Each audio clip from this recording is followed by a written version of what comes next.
Welcome to the Commercial Real Estate Academy podcast, the podcast dedicated to simplifying the commercial real estate industry for the masses.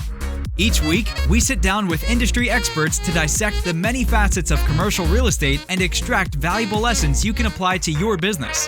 Whether you're a new or seasoned business owner or investor, the Commercial Real Estate Academy podcast will be your go-to resource for all your commercial real estate needs.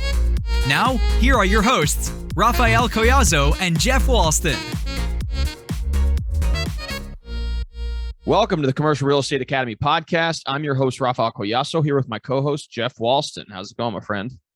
It's going good. We're finishing up the weekend here. It's great weather here in Louisville, Kentucky. So, yeah, for sure. And, we had a pretty good weekend. The weather was awesome. So I got to do some stuff outside yesterday, and I was pretty happy about that. Speaking of a good day, we really had a phenomenal guest that really made our day today, which was Lucas Lindsey. He's a development manager at Venue Projects and also a good buddy of mine from college. We were in the same fraternity together, and he went to Arizona State, studied urban planning, and then got into various different things, worked at a co-working business for a while, and then now he's a development manager at Venue Projects doing a lot of adaptive reuse projects. And so during the course of our interview, we really focused on that part of what he's doing right now. So we talked a little bit about how he got interested in urban planning. Then we talked about a project that he was involved in at Foremost Creative, which was a company he was involved with several business partners where they redid an old gas station and turned it into a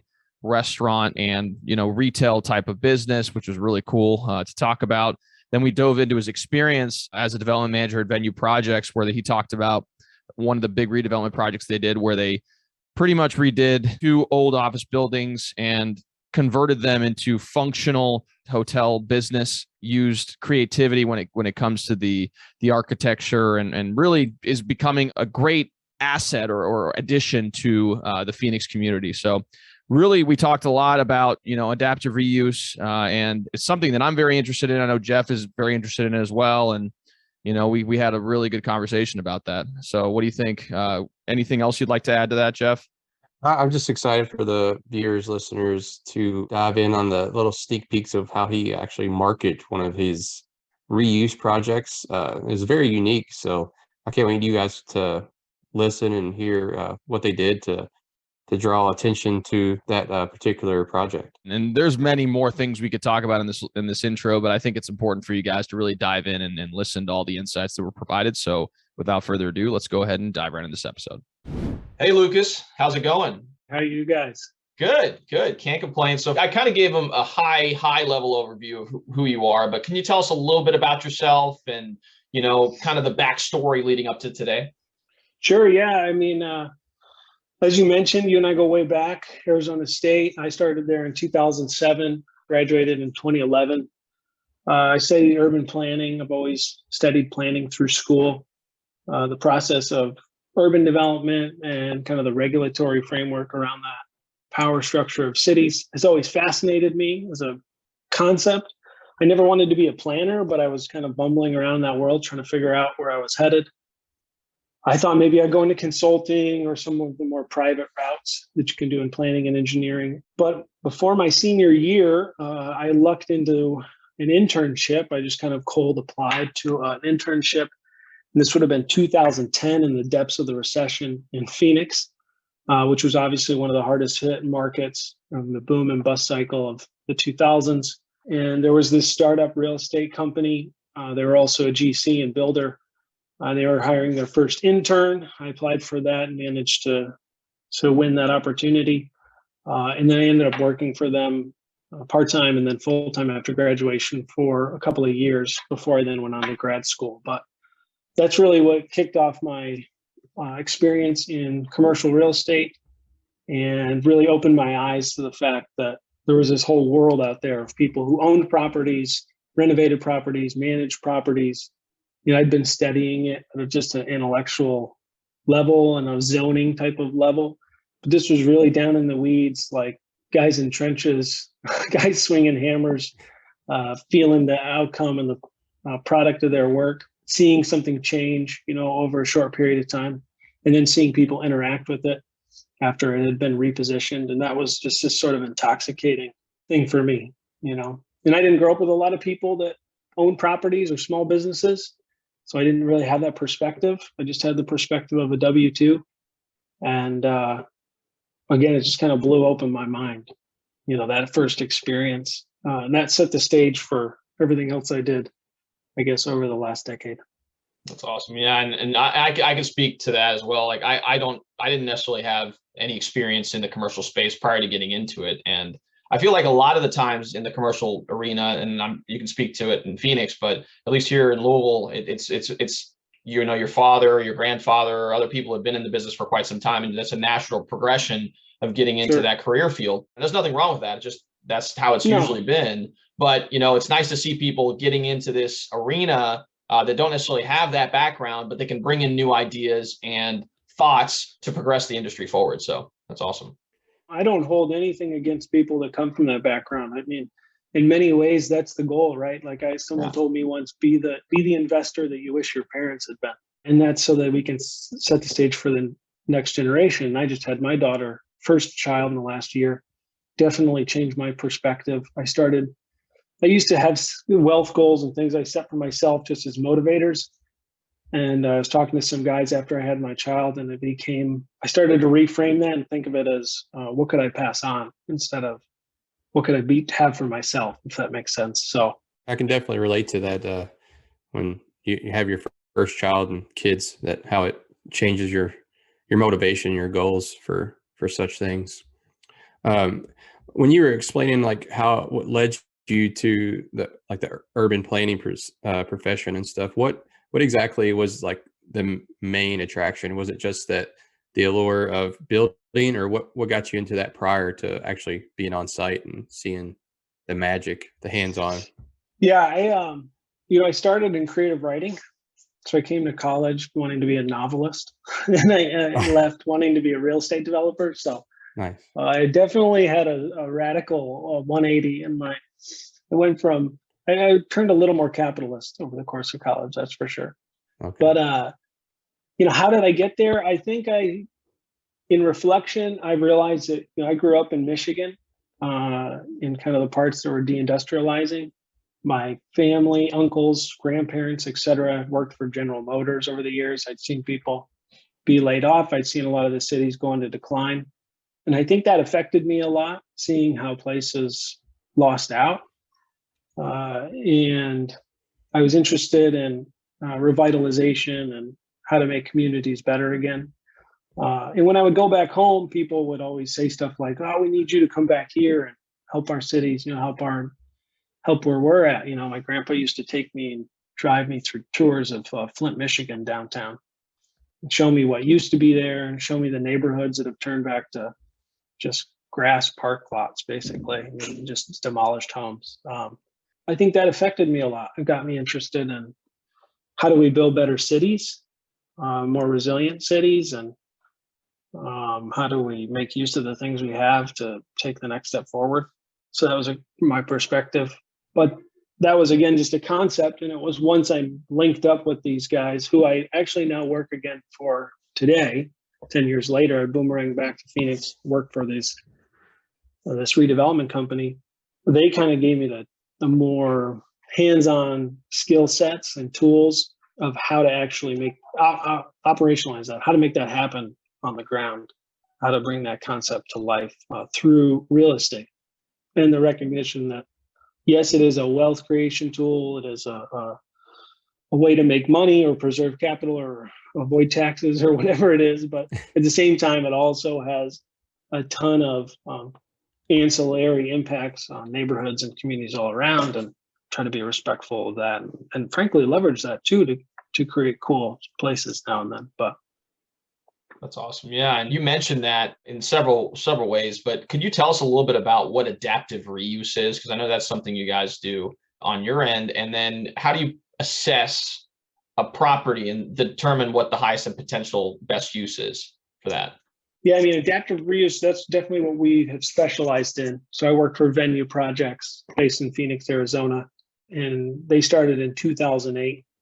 As the economy was crumbling, and two founders spun out of a corporate general contractor, a large contractor called Kittrell Corporation here, who at that time was doing over $1 billion, to give you a perspective, and work volume a year, just large institutional projects by that point. And they had run the custom home division, doing very high end, multi-million dollar custom high detail homes for folks. So that's the perspective that they brought into real estate, was the perspective of the builder. And so I think because of that, our company has always, when we look at a property, we see the building. I think when some developers look at a property, they see land. And those are two different perspectives. Even if there's a building on it, some people don't see inherent value in that. But our company sees inherent value in, craftsmanship or materials or structural systems, whatever's there that maybe we couldn't recreate today, or we couldn't do at the land basis that we're able to get a tired property at. So, adaptive reuse for us is taking something that was designed, built for one program, and converting it for a program that meets the economic needs and business models of today, however that expresses itself. So by necessity, that means that we don't really specialize in any one product type. We're not just a multifamily company or just a retail company or restaurant company in terms of our real estate products. We kind of run the full gambit. What the company's done over the last 10, 12 years is everything from student housing to restaurant retail to multifamily to now boutique hotel with on-site food and beverage. So it's whatever opportunities express themselves through it. And how do we assess for that? I mean, there's a ton of due diligence, obviously, that goes into the building system side and kicking the tires of it. We've really usually taken on projects where buildings have been vacant, abandoned, underused for quite a long time. Their value is deteriorated in that sense. They're not really operational. There's no economic or revenue streams from it, except for maybe a billboard or something if we're lucky, that help you hold it temporarily. But it's a lot of building systems review, and then it's an iterative process with having small businesses and tenants in hand, often usually before we begin. It's sort of a build to suit with those folks in mind.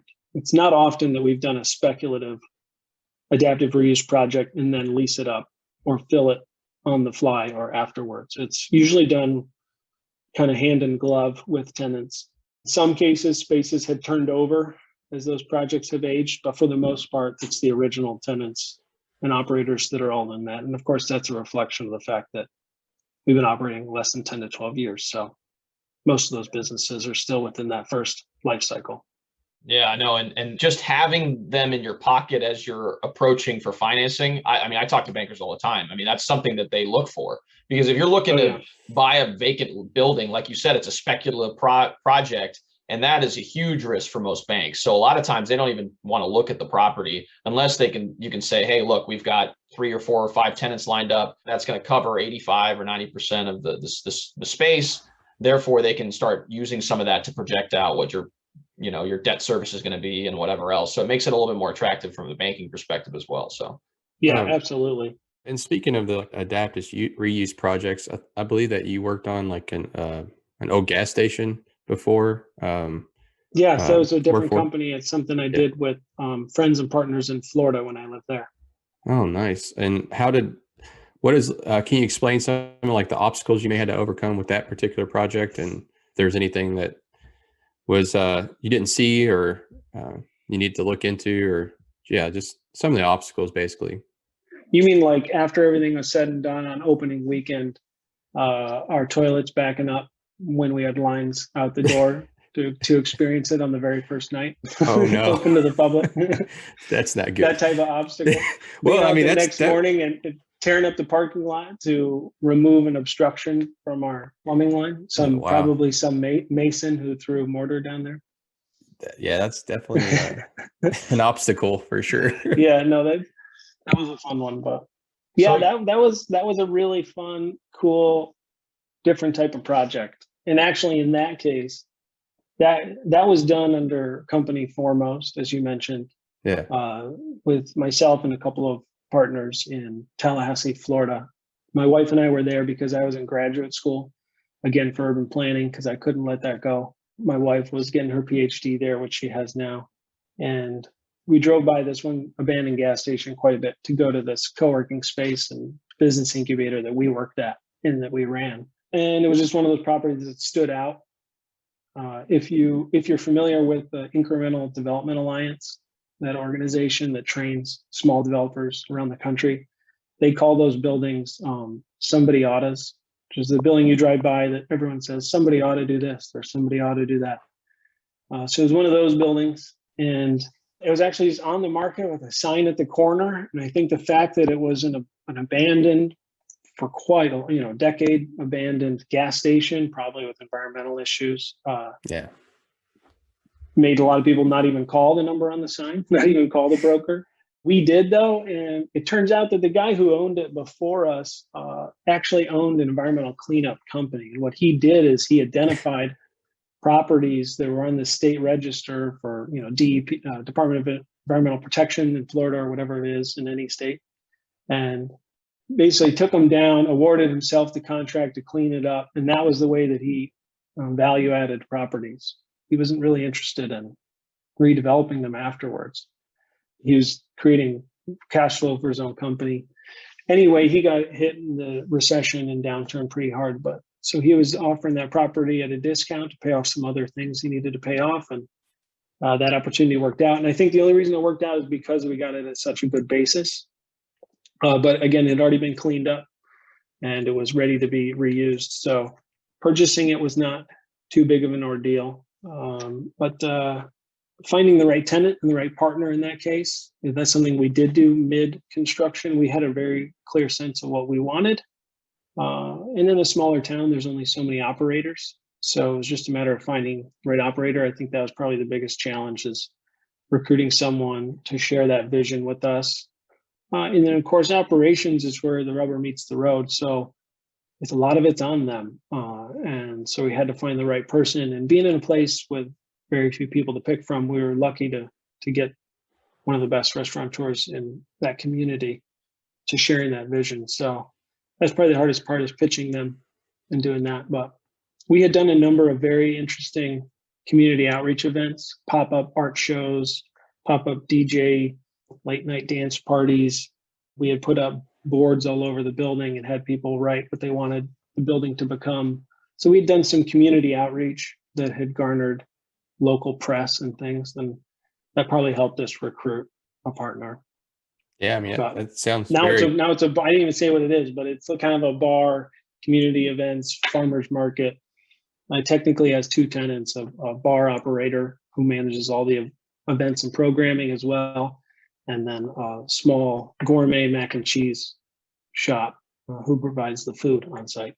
That's a very creative marketing. I like the boards and the list of getting the community to see what they would like to see there.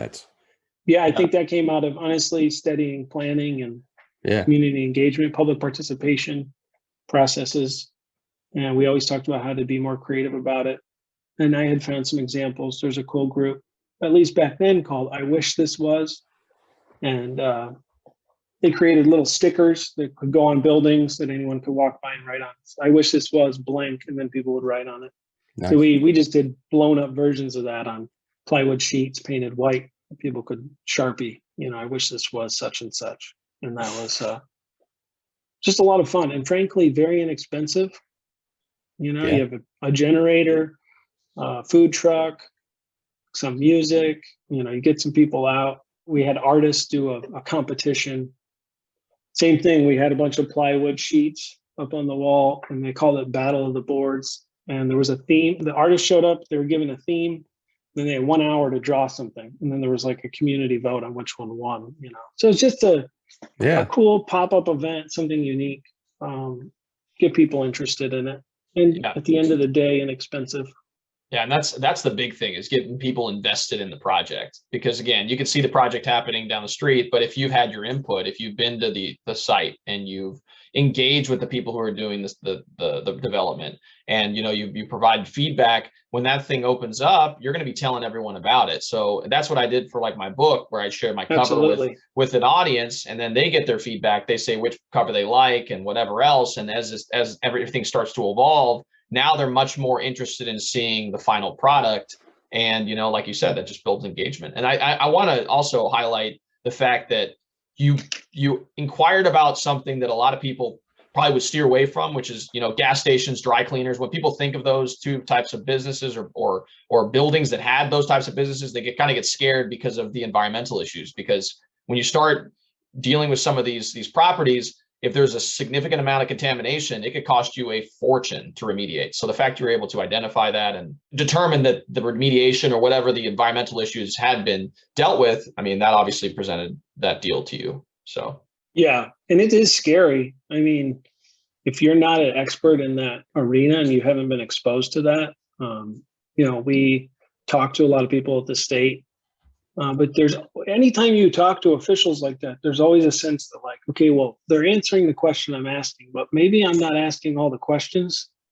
And that'll come back to get me later. When that always happens with permitting or other things too.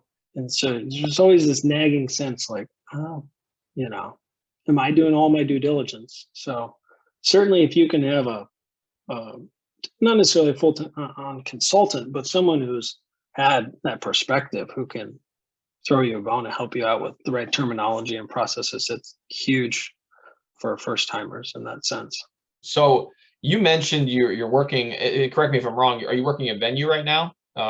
Yes. The development company. So That's Venue right. is a development company that specializes in redevelopment projects. And I know you're headquartered in the Phoenix area. Could you tell us a little bit about maybe, that project that you guys are working on, the hotel project, and kind of elaborate a little bit on some of the other projects that you're working on? Yeah, absolutely. Yeah, it's called Venue Projects. I'm a development manager, project manager.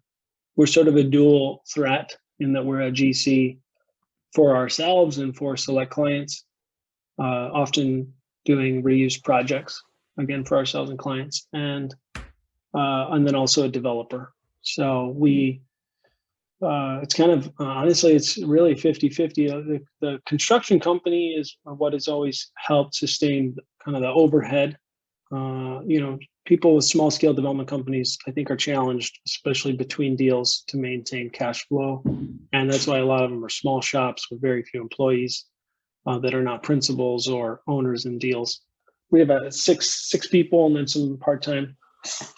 And that's really sustained just through construction primarily, and then development fees and things when deals come about. So we're working on a handful of cool things. We're doing an infill 4-unit, 4-plex right now, owned by the company.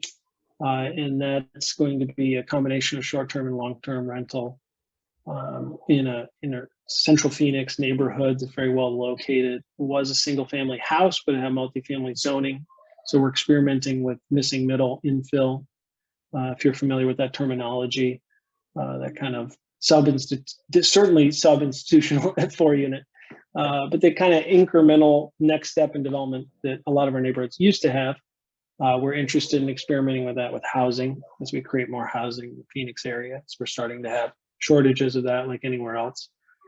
And we recently completed a major adaptive reuse project, which resulted in Rise Uptown Hotel, which is a boutique independent hotel brand managed by a great nationwide management company called Benchmark. And that was a hellacious process, but ultimately very rewarding. Certainly the most ambitious adaptive reuse project our company has done. It was a joint venture with a larger developer who has done some adaptive reuse, but turned to us for that creative and construction expertise to shepherd it through the kind of in the field detailed process that it took to get it done. So it's a great joint venture in that sense. They handled financing, banks, and we handled zoning and construction and putting it into use.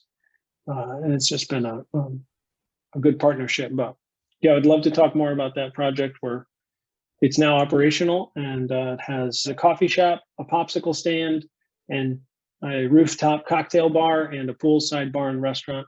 and then 79 rooms.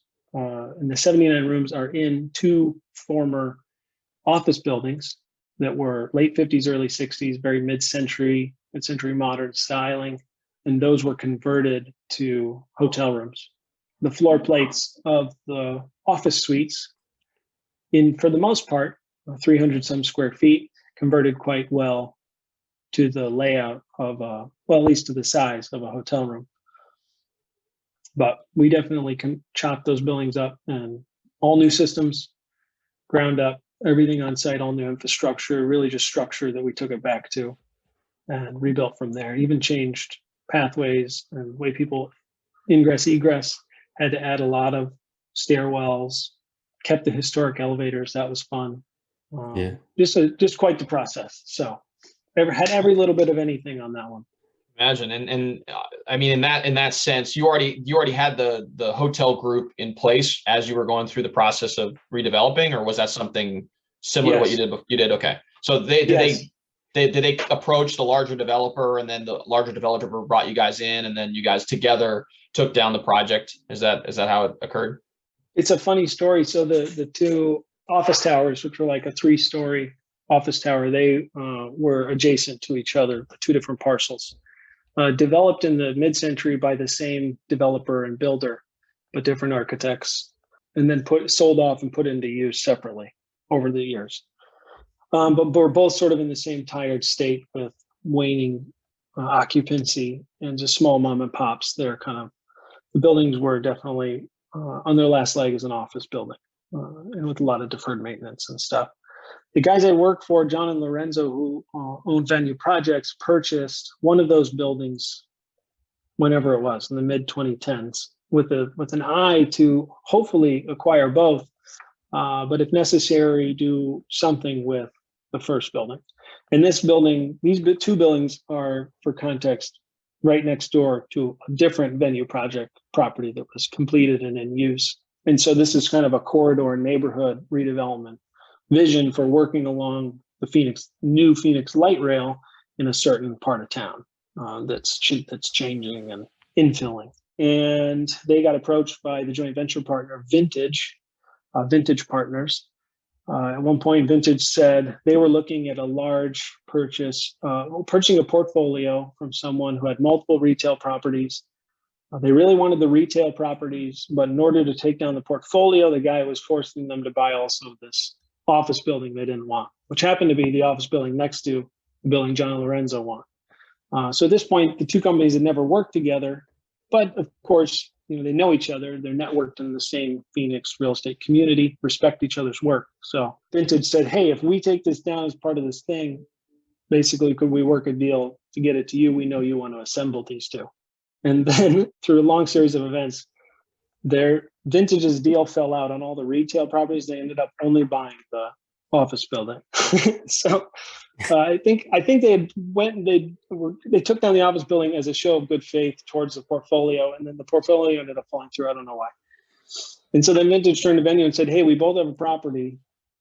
We thought we were going to do this retail stuff. What if we come together, basically just sell both of these into a joint venture and create a deal together? And then they went searching they did a market study for boutique hotels that showed some gaps in the market that they could exploit. And they used that and kind of a marketing campaign, a boutique neighborhood in search of a boutique hotel, and went searching for some brands, approached people like Ace and others. And they ended up finding a great hotel brand and operator, and had them in play as part of the construction. And frankly, I can't imagine. I mean, it just had to be, you had to know who you're going to work with, because hotels are so operationally intensive. It's all about how you're expressing their brand. Their management has certain preferences on systems, that whether it's down to the TVs and the way the Wi-Fi works or whatever it is, that so proprietary that you had to have someone to work with, especially in adaptive reuse, where every decision, how you're going to execute something matters, because you're trying to work within constraints. And Yeah, and correct me if I'm wrong, but the hotel industry is very high in operational expenses too, from my understanding. So in order for you to make the business plan work, I mean, you have to have, if you want to be successful in that business, you have to have some background, because again, you're dealing with all the people on site that are servicing everything. You got the cleaning crews coming through all the time. You got, I mean, it's just operationally heavy from a business standpoint. So yeah, that makes complete sense. So many moving parts, pieces, different types of staff. It's a very sort of almost like militaristic environment too, because they have to get things right, and it has to be right for the customer. You can't send someone into a room that's not been cleaned or someone else is in. I mean, just your basic systems of organization have to be in place. And, hotels are interesting too, because the management companies, what I've seen, more so than many restaurateurs or smaller mom and pop retail folks, they are really checking numbers every single day, every single week. They subscribe to these platforms. They get star reports, they're called, and other things that give them a ton of insight into how they're doing on a daily, weekly, monthly basis against their comp set. So you set a comp set of hotels that are your competitors, and everyone feeds into this system and gives data to this system, which means you have insight into your competitors, but at the same time, everyone receives the benefit of insight into their own business relative to other people. So it's a very interesting model, but yeah, they live and die by those, and very operationally intense for sure. It seems like that for Venue, and you guys have a lot going on in the Phoenix area or surrounding. I'm not sure where all those projects are, but on that note, what are your thoughts on the commercial real estate industry in general, like post-COVID, post-pandemic? And you can just be for your area. Sure. So. Yeah, I mean, it's a hot Phoenix. Certainly everything saw a run up last year. It seems like, whether it's especially in housing, hotels, no one was really sure about for a while. I mean, we were opening the hotel in the spring of 2020, which was a little delayed based on construction from winter, fall of 2019. But we thought everyone thought they were geniuses, in February. This is so great. This is going to be amazing. And we ended up opening it for real in September of 2020. It took the summer to wait it out. Summer's hot here anyway, and no one in the world was traveling. But I think travel has proven resilient, at least on a local level. People are not traveling at large, but they are traveling locally. So we're seeing a ton of staycation type of traffic. I mean, we are in a large metro of 5 million people. So there's still a ton of market in that sense. And it's a brand new boutique experience. So we're benefiting from that. So I think like localized in-state travel, obviously you're seeing outdoor recreational travel explode. Anything associated with that, whether it's short-term rentals in Joshua Tree or other places, I mean, they're all through the roof. A lot of that in those communities is competing with housing. Obviously, housing's through the roof. Multifamily in Phoenix, you can't really right now lose money in multifamily, it seems like, except for some projects recently maybe delayed a bit by lumber pricing and things, but that's going to come back down, it's looking like. So we're seeing rents go up a lot here. Raphael and I were talking about, I'm not sure how that's sustainable, with wages and other things increasing alongside it. There's just a lot of pressure on people's monthly budgets as inflation goes up and rents go up and things. But so I do think we have a housing affordability issue here. We certainly have a housing supply and production issue like many places. Yeah. I'm not sure how to solve that, but Phoenix industrial is blowing up, logistics, industrial. I have a friend who works in that space, and there's just anything along the highways near the airports in the industrialized parts of town they're just seeing a ton of companies moving here, companies moving out of California to place their logistics in the Phoenix area.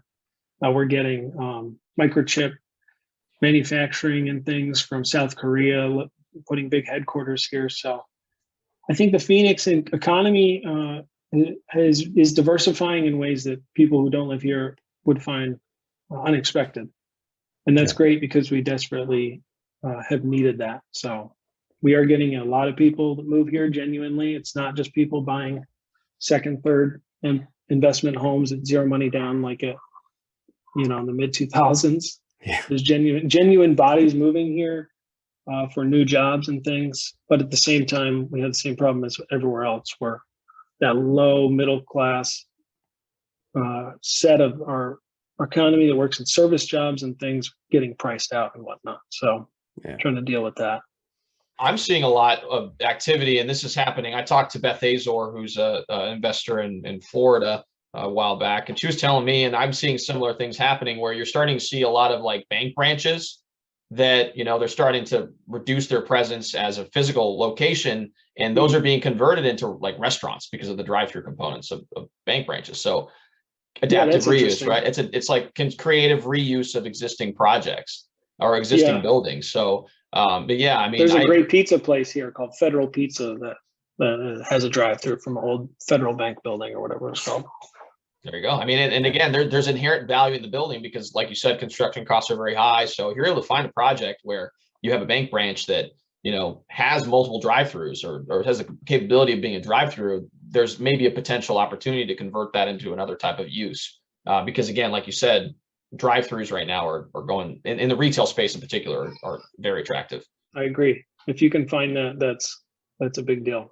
Yeah, for sure. And I'll say, hopefully, I mean, I think there's an upward pressure on rents across the nation. I mean, we're seeing it here. And I think there's twofold for that. One is the fact that money is really cheap right now. And then the second component, which I think will eventually catch up, is the production issue.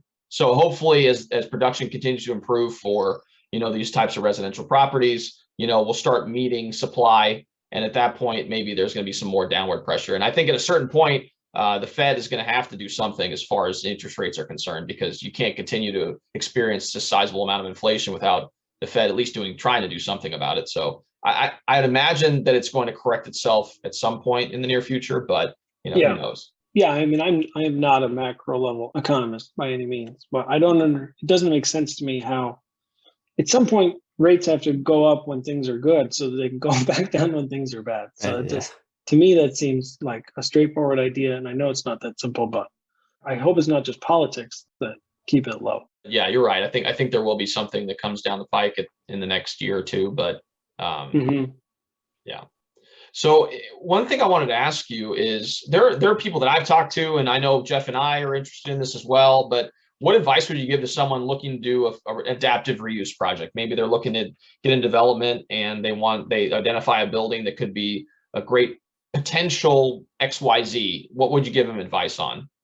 I think it's really important in reuse that people find an area or neighborhood that they love, that they're dedicated to, that they have relationships in, and work within that area and cultivate within that area, because relationships, especially for first timers, are going to be so important in helping you get things done at every level, whether it's agents or brokers who help you find a place, or the small businesses that help you fill it, or neighborhood associations that you have to get it passed.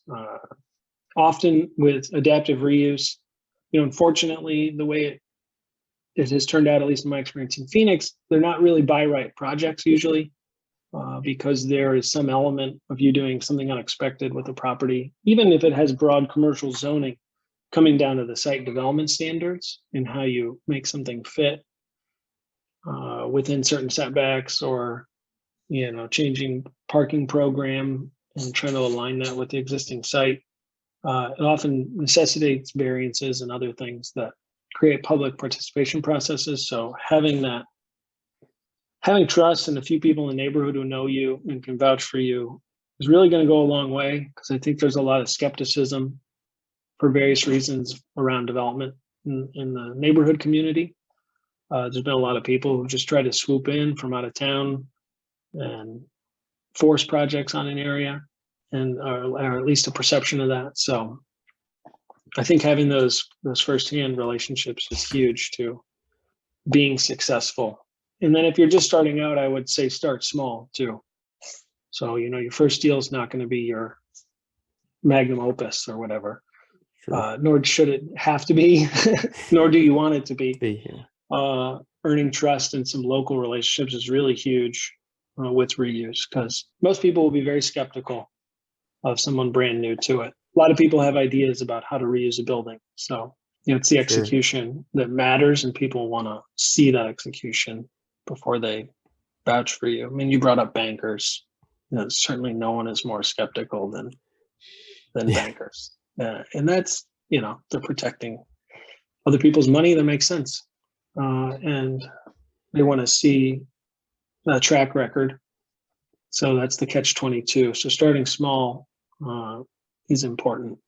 Definitely. And like you said, the problems get magnified at scale. And when you're talking about some of these projects, and again, I haven't gotten into that space yet. It's something I'm extremely interested in. I know Jeff and I are working on trying to get our first, redevelopment deal under contract. But some of the things that I've talked to more experienced developers about, some of the things that they deal with sometimes is, the use that they're proposing to, the community may or may not be something that the community wants there. Or maybe there's a small contingent of people that are very loud that can really damage the opportunity for you. So like you said, the relationship piece is extremely important in making sure that these projects actually get to the finish line. So, right.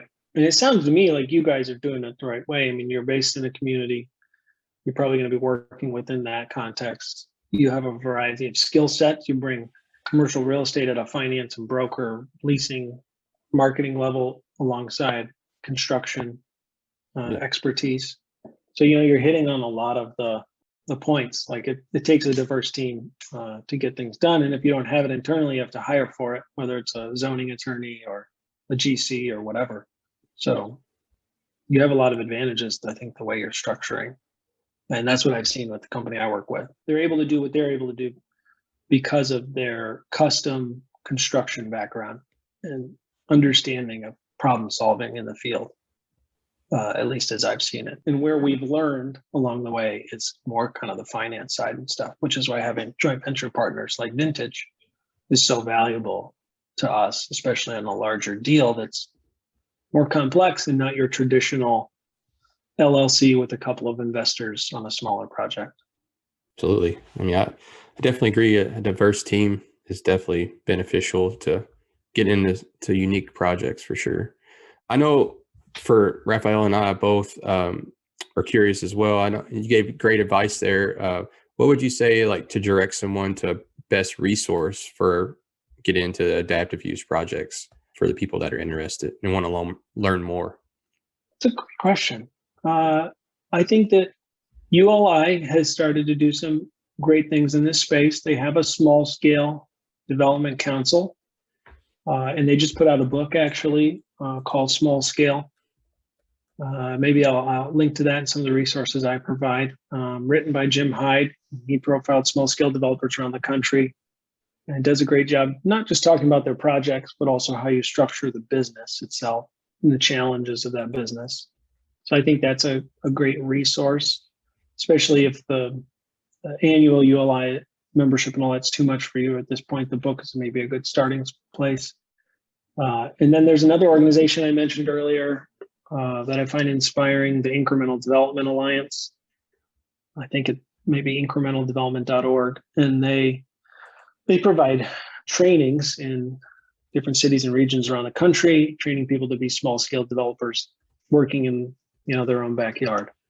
Their goal is to train 1,000 small scale developers around the country, who are implementing projects at a neighborhood scale, at the scale that I've been describing. So those are interesting resources because they provide training and education and great examples. So, and then, occasionally there are more open book, transparent developers. A lot of real estate is black box, it seems like, and people have proprietary information and whatnot. But I find the transparent people inspiring because, again, it's not really about an idea, it's about executing. So that's the hard part anyway. But there's a cool company that does reuse projects in Portland called Guerrilla Development. If you know them, Kevin Kavanaugh is the guy who runs that. Very inspiring. And they put all their projects on their website, and all their projects have, for the most part, have a pro forma in Excel and construction plans posted. There are, they black out people's names and stuff in the pro forma, but you can see how they structure everything, how they do returns. It's very transparent.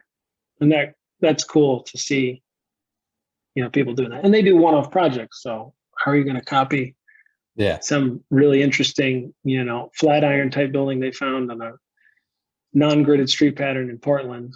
Like, good luck copying that. And if you do copy that in, Kentucky, like Kevin Kavanaugh's probably said, good for you, man. I'm not going there anyway. So yeah. Yeah, I feel like what's happening now, given the adoption of digital technology in general, is I'm starting to see a lot more people creating content related to commercial real estate, to development, et cetera. And hopefully, like the stuff you've been making over the years. Absolutely. Yeah. And that's only been for the last couple of years. I mean, when I first got into business back in 2019, I was starting to try to find resources to learn about what was going on. I mean, there really wasn't a lot out there. And so now I'm starting to see, I've made connections with people like, Chad Griffith, who's a buddy of mine who runs like a YouTube channel. He's a developer. Well, he's more so on the brokerage side, and an investor, and he's in Canada, and he creates awesome YouTube videos. And then I have a buddy here whose name's Tyler Chesser, and he does, syndications of multifamily properties, and he has a podcast, and he puts out on a weekly basis, so that sort of thing has become a lot more prevalent just over the last, let's say, a couple of years. So I'm excited to see where, the next generation of people who are getting into the business, now that they have all these resources available, who knows what opportunities present themselves over time. So, yeah, I mean, I was in the field the other day. A subcontractor was telling me some trick he learned on TikTok. There's like a construction how-to, genre of TikTok, and he was telling me about some trick he learned for plumbing. I mean, this guy's been plumbing for decades. Yeah. And he learned something on a 15-second TikTok video that he felt like sharing with me. So, yeah, I mean, it's whole new ways of communicating and expressing. And that's cool for someone like him to learn that way. I love to see that.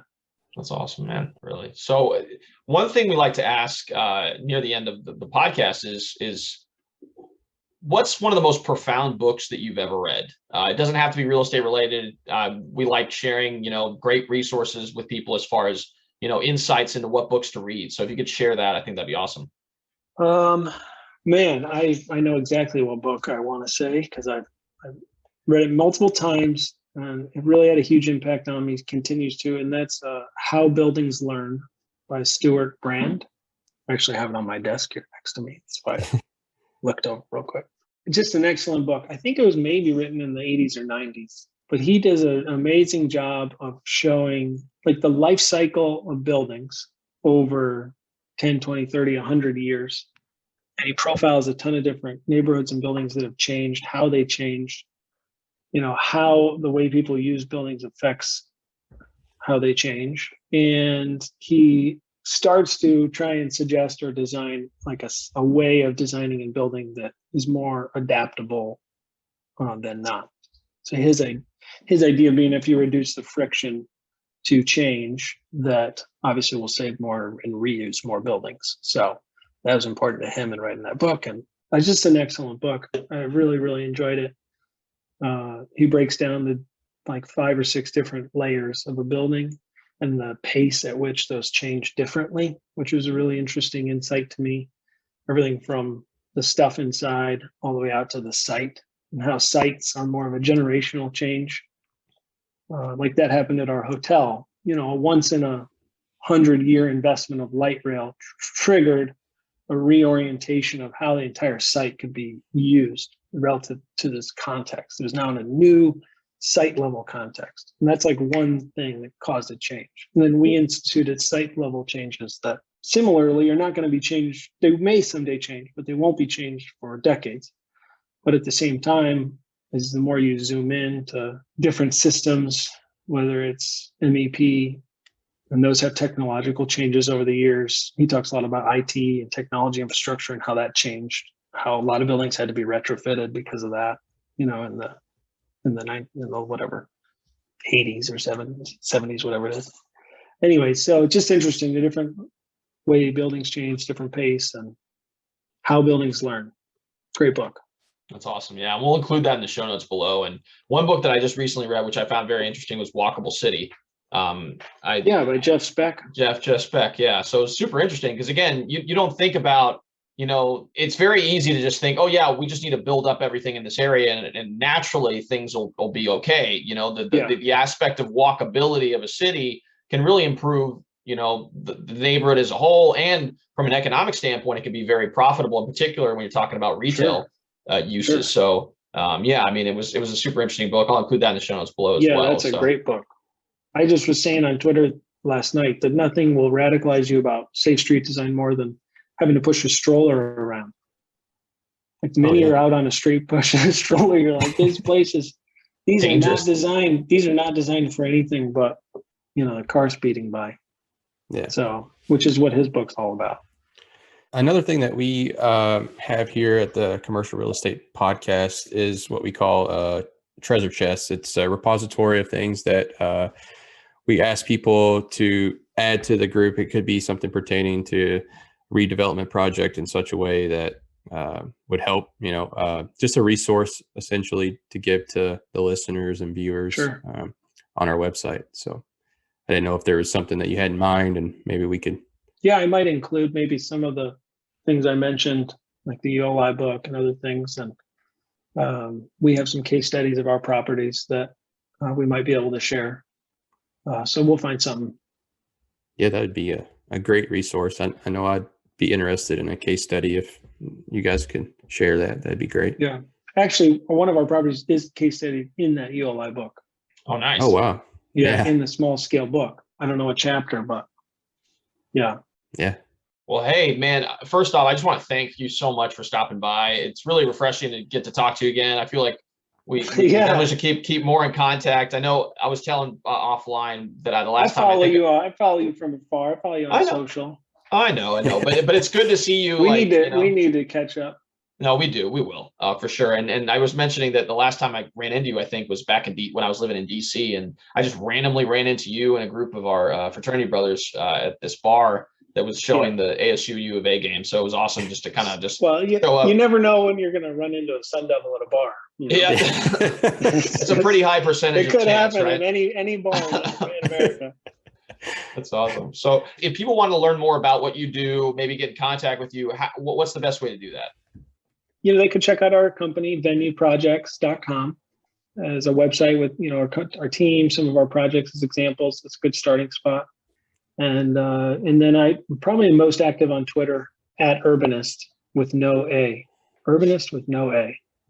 So awesome. I'll include that in the show notes as well. So people can, if they want to learn more about you and just kind of follow you along your journey, they can do that as well. Thanks, man. I appreciate that. Thanks again. Really, really appreciate it. If you guys are watching this on YouTube, we would really appreciate if you could like and subscribe to the channel. It really helps the YouTube algorithm, ensures more and more people can hear this message. If you're listening to this on an Apple podcast or any other type of podcast format, please drop a 5-star review and put a comment in the description as well. We really like hearing you guys' feedback. And again, it helps with promoting this podcast to the rest of the world. So thanks again for stopping by, and we'll see you all next time.